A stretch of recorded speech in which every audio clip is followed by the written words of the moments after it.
Morning दोस्तों, आज as का अंतिम टाइप है 7 नंबर। इसके बाद में हम आपको औसत के क्वेश्चन देंगे।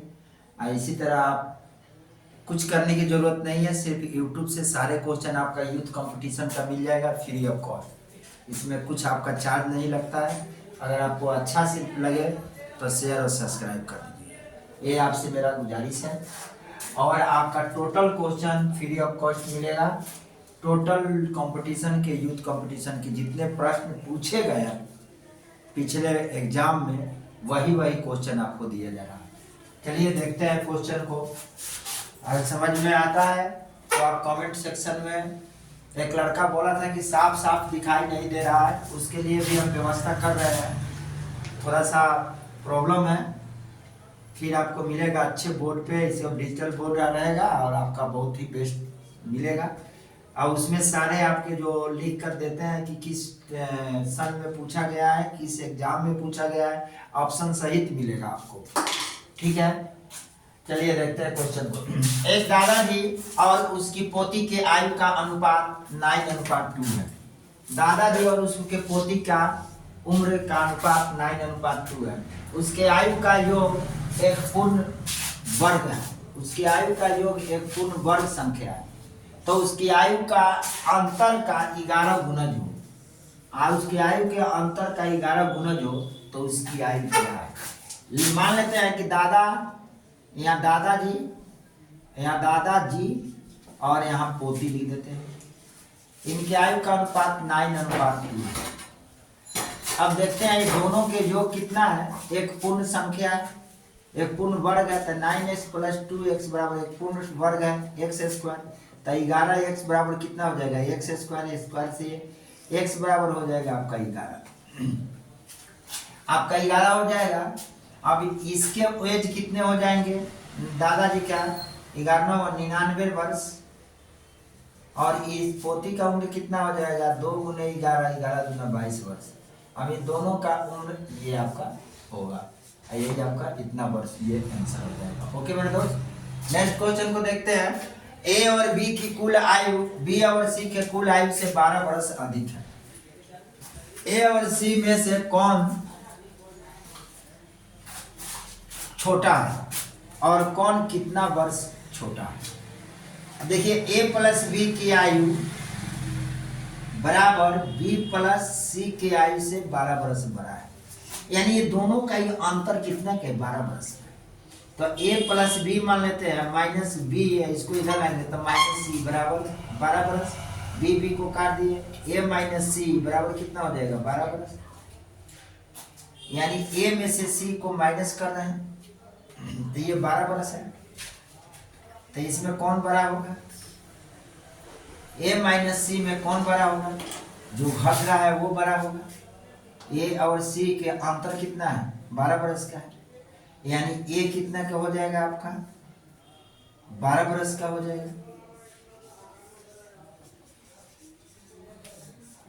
ये आपका आंसर हो जाएगा। ओके मेरे दोस्त, आगे चलते हैं। पी और क्यू की आयु 50 वर्ष और 40 है। 50 और 40 है, यानी 50 वर्ष और 40 वर्ष है। ठीक है मेरे दोस्त, ये वर्ष में लिख लो और ये भी वर्ष में लिख लो। ठीक है, कितने समय पहले उनकी आयु का अनुपात 3:2 हो जाएगा।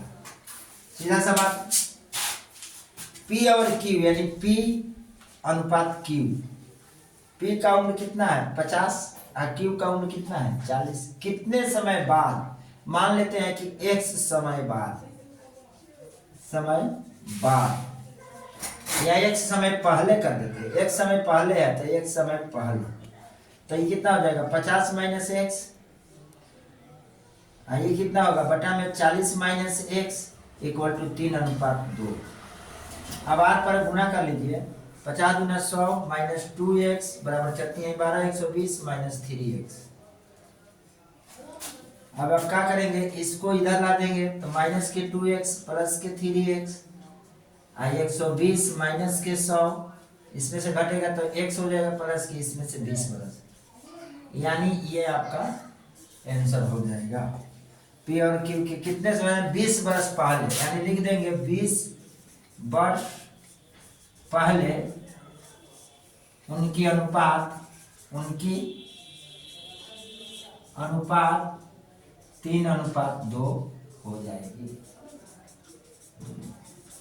ये आपका आंसर शो करेगा। ओके दोस्त, नेक्स्ट क्वेश्चन को देखते हैं। आगे नेक्स्ट क्वेश्चन को देखते हैं। तो दोस्त, पीटर और प्रीति के उम्र में 5 वर्ष का अंतर है। 35 वर्ष पहले जब दोनों का विवाह हुआ था, उस समय पीटर का उम्र का 4 गुना प्रीति के उम्र के 5 गुना के बराबर था। तो वर्तमान में दोनों के उम्र का योग क्या था? देखिए, प्रीति पीटर दोनों की जब दोनों में अंतर कितना है? ये प्रीति हो गया, ये दोनों में अंतर 5 वर्ष का है। मान लीजिए कि पीटर x वर्ष का है, तो ये कितना का होगा? x minus 5। ये दोनों में अंतर निकाल लीजिए, x minus x plus minus x minus x plus 5। इन दोनों में अंतर कितना? 5 के आ गया। ये समझाने के लिए बता रहा हूँ। कह रहा है कि 35 वर्ष पहले, यानी x माइनस 35, पीटर के आयु के भी 35। कह रहा है कि x उस समय पीटर के आयु का 4 गुना, पीटर के आयु का 4 गुना प्रीति के आयु के 5 गुने के बराबर था। प्रीति के आयु के 5 गुने के बराबर था। ये समझिए, ये बराबर होता था। ओके, तो इसका कैलकुलेट करते हैं। तो 4x माइनस 5 के बीच 3 12 13 14 अब बराबर इसको करते हैं तो कितना हो जाएगा? 40 हो जाएगा। तो x माइनस 40 का गुना कराते हैं 5 से, तो ये हो जाएगा 4x माइनस के 140 बराबर 5x माइनस 5 200। इसको इधर कर लेते हैं, इसको इधर कर लेते हैं, इसको इधर कर लेते हैं। तो ये कितना हो जाएगा? 4x माइनस 5x बराबर माइनस 200 माइनस 140 प्लस 140, माइनस के 60 माइनस के x, यानी पीटर के आयु कितना हो जाएगा? 60 हो जाएगा। तो प्रीति की आयु कितना हो जाएगा? 60 माइनस 5 कर लो। ये पीटर है और ये प्रीति हो जाएगा 55 वर्ष। दोनों का योग 60 प्लस 55 बराबर हो जाएगा 115 वर्ष।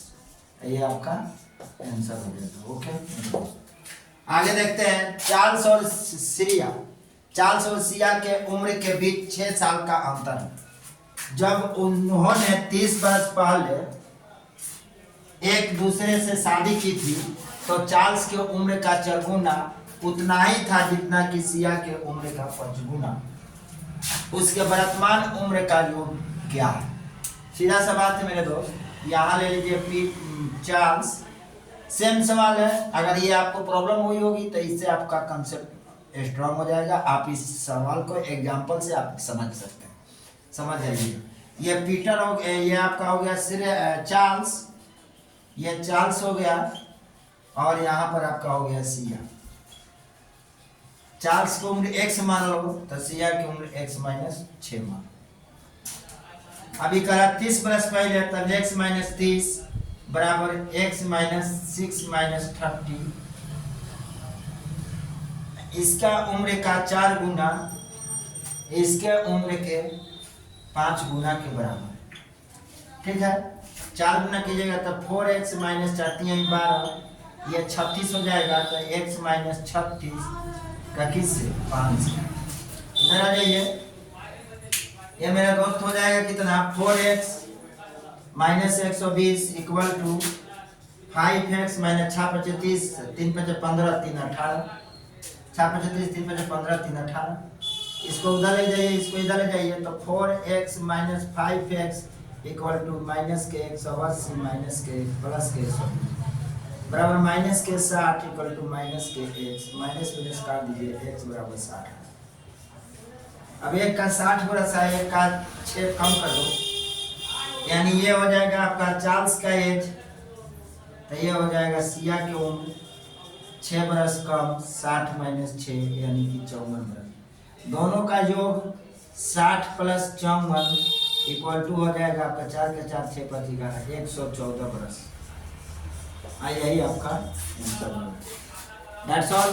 आगे कल से आपका औसत के क्वेश्चन दिया जाएगा, औसत के सवाल। एज खत्म हो गया, इसी तरह औसत, औसत के बाद में आपका चक्रवृद्धि मिलेगा, साधारण ब्याज मिलेगा। इसी तरह की आपकी सारे बुक का type bye type question youth competition के बुक का आपका मिल जाएगा। ओके, इसके बाद ALP का सेल्फ प्रैक्टिस।